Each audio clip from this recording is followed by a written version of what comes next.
and welcome to Mike Drops the Mic. I'm Mike Lineman. Today, I have the pleasure of being joined with Carnivorous me, also Amanda. Amanda, how are you doing today? I am doing very good. How are you doing today? Excellent. I'm doing excellent. Now that I have the pleasure to speak with you, as we talked before I started recording here, I'm truly inspired by your story. I listened to you on Dr. Sean Baker's podcast, and it's absolutely incredible how the carnivore diet transformed your life. It seems physically, mentally, there's all kinds of wonderful things that have happened to you since going on this diet. And I'm just Yeah, very excited to have the chance to talk to you and hear a little bit about that. yeah. So, It has been dramatically life-changing. yeah, absolutely. And one of the things that you discussed on the podcast with Dr. Sean Baker were I believe it was 16 comorbidities that you had prior to the carnivore diet. Yeah. So some of these were rheumatoid arthritis, you had fibromyalgia, type 2 diabetes, scleroderma. What were some of the other comorbidities that you had? Uh, Fatty liver. Oh my gosh, elevated triglycerides. I actually had to write the list down because I frequently forgot how many that I had. It was a lot. Life was terrible. Like it was just terrible living it. Yes. So then you decided that you were going to make the change. And prior to carnivore, though, you had tried out some other diets. You tried the vegan diet, you tried a potato-based diet. You also Yes. tried the keto diet, which is something that I was doing prior to starting World Carnivore Month. So I'm a huge fan of the ketogenic diet, and you had some Mhm. success with it. You lost, I believe, 40 pounds, somewhere around Yeah. there.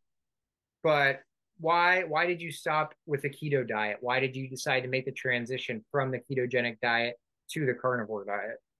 So I'd done Atkins and then keto. I've actually been dieting since I was 12, honestly. If I look back on it, I've done Weight Watchers, you name it. I mean, I've literally done it. The most absurd fad diets, whatever it was. As far as keto. So I did dirty keto and then I tried doing clean keto and then I just realized it just didn't quite work for me. I was still having cravings. I was still having issues with my autoimmune issues, and it wasn't it wasn't meeting all my needs. I was losing weight, but it just wasn't quite as enjoyable. I just didn't feel as good as I do now. Now, between the time I did keto and carnivore, there was years of not doing keto and eating terribly. Like that's when I gained a ton of weight and got to my maximum weight, which was 364 pounds. Uh, it was when I went to the hospital thinking that I was dying, and my brother had tried carnivore. That was kind of my introduction. And then he pointed me to Michaela Peterson, and she has RA and things like that. And after getting out of the hospital, I realized, okay, something had to change. And then I did carnivore, and it clicked because every every time I tried to use keto to reenact pizza or lasagna or whatever else, I ended up just craving it because I'll be honest, it was never as good as the full, you Right. know, fat food, carb-laden foods. It was just never as good. So then I ended up craving it, and it was just like this slippery slope. And with carnivore, there is no slope. There is no weaning back into it. And that's, I think, why I really thrive with carnivore versus keto. Right. Yeah. Some of the keto pizzas and things like that, not Yeah. bad, but it doesn't taste quite the same as a fresh pizza. And uh, also, whenever you start eating that keto pizza, you have a little bit and then you want a little bit more. And the next thing you know, you're over the amount of carbohydrates that you should have eaten for the day. So Yeah. even though it says keto on the package, that still doesn't mean you can have as much as you would like. Yeah. And I also learned a lot from Dr. Barry and then Dr. Baker as well, but there was another one. I'm blanking on his name, but anywho, Ekberg, Dr. Ekberg, I think he has a YouTube channel, but pretty much the subtracting fiber from carbs is not as beneficial as we think. It's not a one for one. So when I stopped taking the fiber off like raspberries and stuff, I realized I was still eating quite a bit of carbohydrates. Hmm. And so whenever you did then make the transition after talking to your brother to the Mhm. carnivore diet, What was that like for you? What were the first initial 2, 3 weeks like? Was that a tough adjustment, or was it Oh, smoother than expected? it it was tough and not tough. Just because I'd been at the hospital, I had that fresh memory of all the pain and suffering I had gone through because I was in excruciating pain. Uh, and so that helped me get past any bumps. However, the transition physically, it is kind of difficult. Going from literally cake one day to carnivore the next, the sugar withdrawals, the honestly, the aches, the pains, the terrible gastrointestinal upset that comes from it, the cravings. I'd spent my entire adult life using food for comfort, and then I didn't have it anymore. So it was difficult, not impossible. Getting honestly, the first 2 weeks, things started to smooth out, and then it got much easier. What was the weight loss like in the first 2 to 3 weeks? Do you remember? I lost 15 pounds in the first 2 weeks. But I tell people that and then they kind of get disappointed because I was having a lot of peripheral edema, so a lot of swelling in my lower extremities, in my legs. Like I had pitting edema. It was so bad. Like pitting edema is when you press and you move your thumb and it still leaves an indentation. I Right. had a lot. So most of that probably was fluid loss. I don't care because it's still 15 pounds I wasn't carrying anymore. Uh, but yeah, it was amazing. That 15 pounds, whether that's fluid loss or not, that does a lot for your mental and state. You're building that confidence as you Yeah. continue in the carnivore diet, seeing that, oh my gosh, in 2, 3 weeks, I've lost 15 pounds. That's incredible. So Hmm. when you prior to, I just want to back up just 1 second. Yeah. So we talked about the comorbidities, some of the things that you had, but how is your life limited? How are things different for you from a day-to-day perspective? Like, what did you like now? What tasks are easier for you now that you've lost this weight compared to what you were before going on the ketogenic diet, carnivore diet? It's drastically different. The biggest thing is my mobility, just walking around. When I got to the 360 pounds, I had to use, it's called a rollator. It's a four-wheeled walker with brakes and a seat. I had to use it if I went anywhere outside the house because my back would hurt so bad. I couldn't walk probably more than 50 feet before it started hurting, and I would have to sit down. So I had to use that. I wouldn't, God, I don't even know if I could have made it more than a few houses, honestly, down and back a few houses. Uh, at like my highest weight, there's no way I could have. Tying my shoes, putting my clothes on, not holding my breath, just bending down. Like all of these are things I had to do. And the most embarrassing one, which I don't feel any embarrassment about anymore, is I struggled to wipe my own butt. Told my husband I was probably 20 pounds away from not being able to wipe my own booty. Yeah. That was probably the biggest change for me is when that happened. I'm like, oh my gosh, being able to just be self-sufficient in your own hygiene. Like I would take a shower and then I would almost need to take a shower from drying off from taking the shower. The depression, anxiety, the misery. I mean, I was probably a couple months away from being bedbound. It was that bad. Did you have a moment that you can think of in your mind where it was kind of like okay, this is it. This is the breaking point. I am flipping the switch. I'm changing my life completely. I'm going on this carnivore diet. Like, what was that moment for you that inspired you to lose this weight and stop potentially binge eating, craving these sugary foods, sticking to the carnivore diet? Was there, because you said you've tried these different diets before. Most Hmm. people have tried, so it's January, right? So most Hmm. people do their New Year's resolutions. They're good for Yeah. the first couple weeks and then they slowly fade out. Why do you think that didn't happen for you? Why do you think you were so motivated and dedicated to stick with it? I realized, honestly, when I was laying in the hospital bed, I remember looking over at my husband and seeing the agony on his face. And in that moment, just looking at him, because I mean, I was in excruciating pain. They gave me some really good drugs to deal with the pain. And I remember looking at him and thinking, I had done this to him through being selfish and eating my emotions and not wanting to deal with it. And yes, I've had terrible things happen, especially when I was a child and adult, but I had let my emotions rule me. And then I ate myself there. And I just remember looking at his face thinking I did that to him by the choices I had made. I had literally landed myself at the hospital and him suffering in agony, watching me literally deteriorate. And it was in that literal moment I realized I wasn't going to be selfish anymore. I wasn't going to choose to put my wants over his needs. And that was literally like the light switch for me. So the light switch happens. We go to the carnivore diet, and there's many different variations of the carnivore diet. Hmm. Dr. Sean Baker is a huge fan of the ribeyes and the steaks. Hmm. Me this month, I've been doing the eggs, the bacon, the ground beef, bison, some lamb, steaks a little bit here or there, but I'm a graduate student right now, so I can't afford to be having the fancy ribeyes and all that. But what was your diet like when you started, and what is it like now on the carnivore diet? We eating one or two times a day. You talk about that Yeah. a little bit? When I first started, I ate 3 times a day and I ate snacks like jerky and cheese and things because I do probably 95% meat and the other 5% is dairy or spices, like a little mixture of that. Gotcha. But I first started off 3 times a day with snacks and then eventually 2 times a day. And then I went at around 6 months, OMAD, which is 1 meal a day. I'm now back to TMAD. I do 2 meals every day. My staple throughout this has been bacon and eggs for breakfast and then steak, burger, taco. I love taco meat. Just taco meat with a little bit of cheese or just taco meat.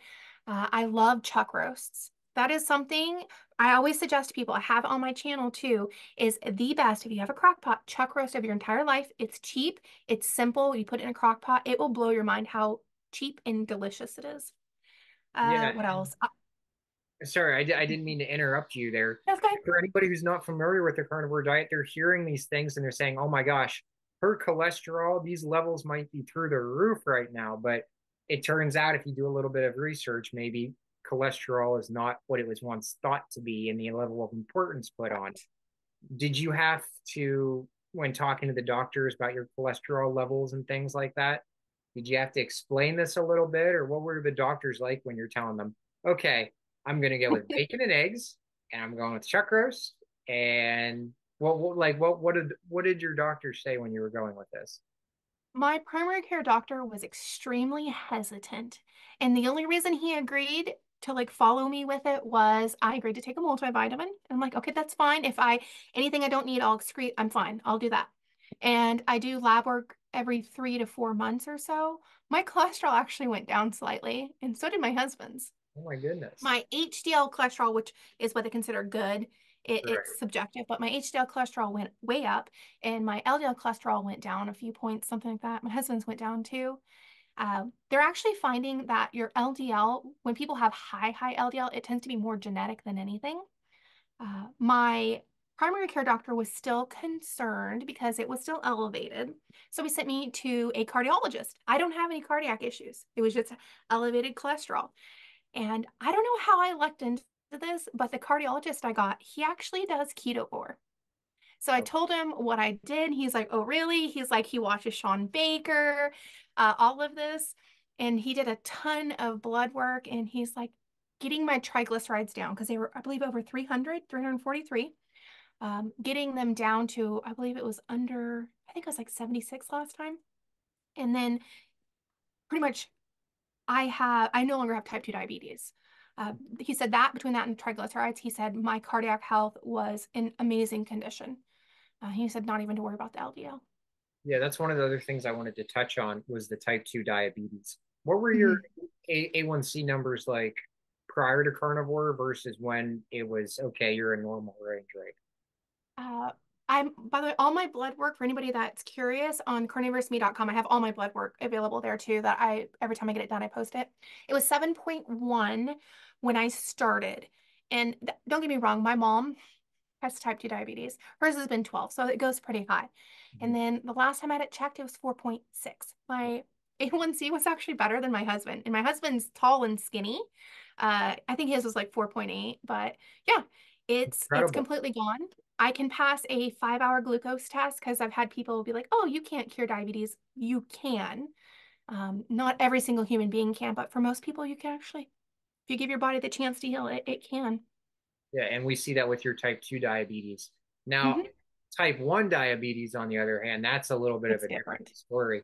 Have you heard Yeah. anything about type 1 diabetes, what that would look like with a carnivore diet or no? Um, it works beautifully for managing it. At type 1, what happens is in the pancreas, the cells that actually produce insulin, uh, there's a couple different ways it can happen, but autoimmune, whatever it is, the cells are destroyed. So your body literally produces no insulin.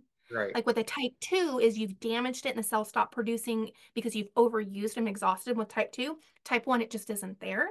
And so what happens with that and carnivore is because you're not eating a lot of carbs, you have to take very little insulin because I've had a handful of type 1 diabetics comment about it and they still have to have some kind of insulin, but it's trace amounts compared to having to constantly pump it in all the time. From what I understand and what I've been told, it is life-changing doing carnivore as a type 1. You become less of these ups and downs that you get from being a type 1 and honestly a type 2. It's the same thing. You get the ups and downs. It just, it's amazing. If I was type 1, I would do carnivore too. the blood Absolutely. The rest of sugar my life. levels would be regulated more Mhm. consistent and everything Yeah, would. because most type 1s have an insulin pump, and so it checks constantly and just regulates it. And if you're type 1 eating cake, you have these huge spikes in your glucose levels. Well, then the pump has to dump a lot of insulin in. With carnivore, you don't have those huge spikes. You have like little baby because our body produces its own glucose anyways. Our liver does that for us because our brain does need a little bit of glucose. We just don't need exogenous, meaning we don't have to eat the glucose that our body can produce it from protein. Anyways, I'm getting into the weeds. No, you're good. Yeah, I type love 1, it's hearing amazing. it. I love hearing this stuff. I know you were also you were originally in physical therapy. I'm Mhm. occupational therapy graduate student right now. Oh, really? Is that what you're doing for your graduate program? Yeah, I'm occupational therapy. So What about your fiance? I'm just curious. she's a nurse right now. Oh, She's a nurse. oh, perfect pairing. Yeah, pretty good. We lucked out. Yeah, yeah, that's amazing. Yeah, yeah. So while you're on the carnivore diet, what did your workouts look like originally?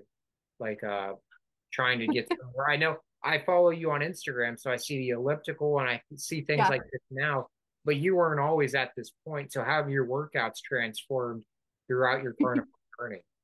My original workout was standing at the kitchen sink doing dishes. That was my back. I couldn't stand more than about a minute. So, I mean, as embarrassing as this was, I just had so much weight in my abdomen. I would just like set my stomach on the sink so I could stand longer. And I would be sweating like I just ran a 5K, just doing the dishes for, 10, 15 minutes at a time. Cleaning the house was literally a workout. And then as I started losing weight and feeling better, then it transitioned into walking. And I went from I could barely walk a few houses to after about 6 to 8 weeks, I was able to ditch the walker. I was still having to push myself. I was still having some back pain, but eventually I worked up to, I believe at my 10-month mark, I did an 8-mile hike, and that was 4 miles uphill, 4 miles downhill on the side of a mountain. Tremendous. That's Yeah. wonderful. And now I do walks, hikes.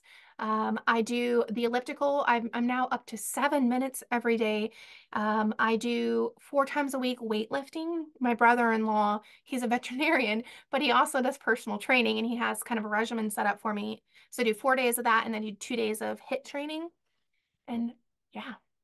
So type 2 diabetes went away. We've Mhm. lost a ton of weight. If you don't mind me asking, how much are now that you're posting your blood levels Yeah. online, all the lab tests, any idea recently what the weight loss total I'm at amount has 100. been? I've lost 113 pounds so far. So Good I have for like you. 90 left to go, I think. Good for you. That's terrific. Congratulations on that. That's Thank you. so how did the other comorbidities, how are they? Let's see. My fatty liver is gone. That was a big concern for me because I've been ignoring it for years because my ALT, my liver enzyme, was quite elevated. So that's done. I had an ultrasound for that. Type 2 diabetes gone. I suffered from debilitating anxiety. It had gotten to the point where I did a lot of home health physical therapy and my husband and I ran a business in Arizona for home health physical therapy, and I stopped seeing patients. I literally just stopped. I just stopped working because I physically couldn't do it. And the anxiety, I wouldn't leave the house for 3 months at a time. That's gone. I literally just I couldn't go places by myself. I stopped driving. I drive now. I go places all the time by myself. Let's see what else. I had some pretty bad eczema rosacea. This is just because I was running, but my face was all broken out. Oh my gosh, just so much. Everything is so much better. Let's see what else has resolved. My triglycerides are now normal. Um, Good Lord. Let me look. This is hilarious. I have to look at a list because I can't even remember all my own comorbidities. I was speaking to a guy from Melbourne, Australia, the other day named Bradley Marshall, and he's Yeah. has a large social media following. He's been on a carnivore diet, and he had very severe eczema. He was, as he put, on death's doornail. He's very close to dying, and he did the carnivore diet after 20 plus years of steroids, medications, creams not working. And then 20 plus years, no luck. 14 weeks, it's gone. It's gone. It's treated. It's managed. It's absolutely incredible, some of these stories you hear from people. Yeah. I mean, because I have with autoimmune, I don't really, you can't really get rid of them per se, like they go in remission, but the rheumatoid arthritis, the scleroderma, and the fibromyalgia is almost completely gone. I will have a flare up every once in a blue moon if I get extremely stressed or I eat something off carnivore that triggers it. Um, and for me, it's like hypersensitivity with the fibromyalgia. Wearing my own clothes would hurt. Um, as far as the scleroderma and the RA, it had gotten so bad that I just couldn't even type on the computer. My hands ached all the time. I just couldn't do anything. I'd lost a lot of grip strength in my hands just because of the pain and everything. 98% of that is gone. I'd get nodules and I had suffered from Raynaud's frequently, which is just the blood flow gets cut off towards the tip of the extremities, usually the fingers and toes. Mhm. That is gone. Let's see. I actually pulled it up because I can't remember everything. Sleep apnea, gone. That was gone within 5 weeks. I had such bad episodes that I had GERD, gastrointestinal reflux. Mhm. I would have GERD laying down in the middle of the night and have acid reflux. And then I would aspirate on it, fly up sitting on a bed, and my throat would constrict trying to protect my airway. So I would sit up and not be able to breathe. That would happen a couple of times a night. Talk about like scary moments, Oh, waking up, not being able to make your own body breathe. So and let's see. all Sleep kinds of apnea, 5 weeks, GERD, 4 weeks, gone. Um, let's see, the peripheral edema, that was gone within just a few weeks. The back pain, that probably took a good 4 to 5 months, completely gone. And we're talking about debilitating back pain to the point where I just lost all mobility because of it. And then tinea versicolor. It is, I don't know if you know what that is. Most I, people actually don't. no, I'm not familiar with that one. Okay, so tinea versicolor is if you ever see people with a lot of red blotchy spots, they're flat. It's yeast. It's an overgrowth of yeast, and it Okay. tends to be in doing occupational therapy, depending on where you go, home health, outpatient, what you're doing, especially overweight females under the breast and like overweight people in the folds and stuff. Mhm. They can get overgrowth of yeast if you have been taking a lot of antibiotics. And I had had that for years trying to deal with putting like Lamisil and stuff, trying to get rid of it. Gone within 3 months. And it Wow. was so bad that it was like on my neck and it wasn't in any of the skin folds. It was just like on my neck, on my arms. I was getting covered in it. 3 months and it was gone. 3 months. Wow. So you're still more weight that you would like to lose. You've managed a bunch of these comorbidities. You've just been listing them off. What's next for you, though? Is there, I mean, you're still obviously very motivated. You're posting content on YouTube, carnivorousme.com, your Instagram, and Mhm. I'll tag those at the end of the video so people can check it out and stay up to date with all the incredible progress you've made. But what's next for you? How are you trying to inspire other people through posting on social media and your website? The biggest reason I do YouTube, because I actually didn't have any social media before this. I had none. I had a Facebook when I was a teenager, but I had no YouTube account, no nothing. And it was 2 weeks into starting my journey that I actually started documenting this. And what keeps me moving forward every day is because sometimes we just need one person to believe in us, or we need to see that fight in somebody else to believe that we can do it. And that's the whole point of what I'm doing is no matter how far we've fallen, no matter what, I was 360 pounds. We always have a way out. Sometimes it's difficult and hard, but motivating others and encouraging other people that each of us have the strength down inside. We just have to sometimes find our why. And that's it. And it looks like you found your why, which is terrific. Now, I mean, we're near the end of World Carnivore Month here in January, but that doesn't mean you can't start in February if you've heard Yes. Amanda's story here and you're inspired. What are some simple tips or tricks for anyone looking to start the carnivore diet that you wish maybe you would have known, or you're thankful that you did know and really helped you do well with the carnivore diet? The very first one that I didn't know about, but I wish I had, is I would have started reading the book called Tiny Habits by BJ Fogg. I've always been a all or nothing kind of person, and every time I would stumble, it's like I'd quit.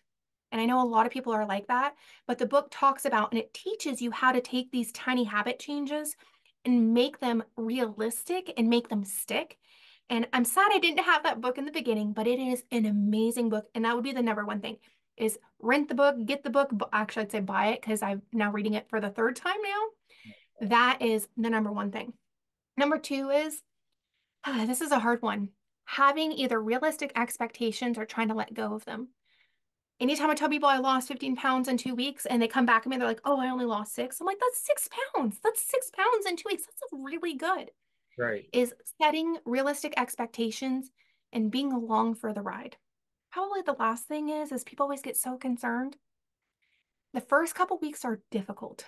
They are hard because your body's changing from what I consider like burning gasoline, which would be like carbohydrates and sugar, to moving on to diesel. And your body has to adjust to it and just giving yourself time. Because someone's like, I'm going to give it 7 days. And it's like 7 days isn't enough. Especially if you're a diabetic, it can take longer to get into ketosis. And that is the key, is getting there to help with the cravings and the hunger and the feeling good. Those would be the things I think I'd suggest, but tiny habits for sure. Tiny habits. Yeah, I'll write that one down here. I'm gonna have to look into that. I have Atomic Habits behind me on my bookshelf, which is also So fantastic. I like Atomic Habits. It's a good book, but I would suggest after, because I read Atomic Habits first and then Tiny Habits, Atomic Habits, then Tiny Habits. Um, Atomic Habits was really good. It has a lot of philosophy behind it, but when you close the book, you're like, okay, great. I need to implement all these habits, but how do I actually do it? Tiny Habits gives you literally every chapter exercises on how you actually do it.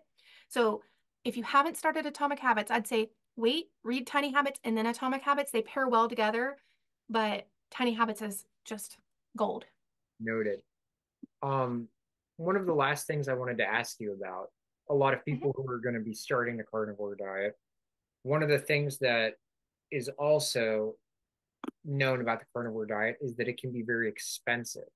We talked about the steaks, the ribeyes, all that good stuff, which is, yes, good stuff. But I mean, you and I discussed here were eggs, bacon, some ground beef.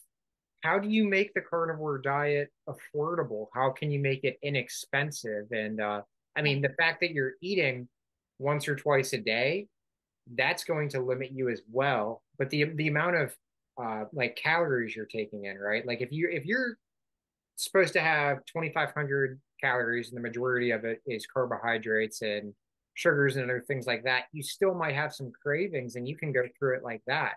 But if you really sit down and you were to eat, you know, 2,000 calories of just protein, that's very difficult Harder. to do, and it's very, very filling. So in Yes. that sense, you might only be eating once or twice a day, which can save you money. But what are some other ways that the carnivore diet can be affordable for a graduate student like myself? So my husband actually and I eat ribeye a couple times a week, and we do not have the income Sean Baker does. What I do is actually on my cell phone.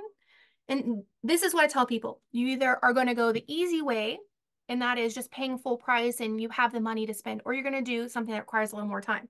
So what I have is on my phone, I have all the grocery store apps in our area. So that's like Hagen's, Fred Meyer, which is Kroger's.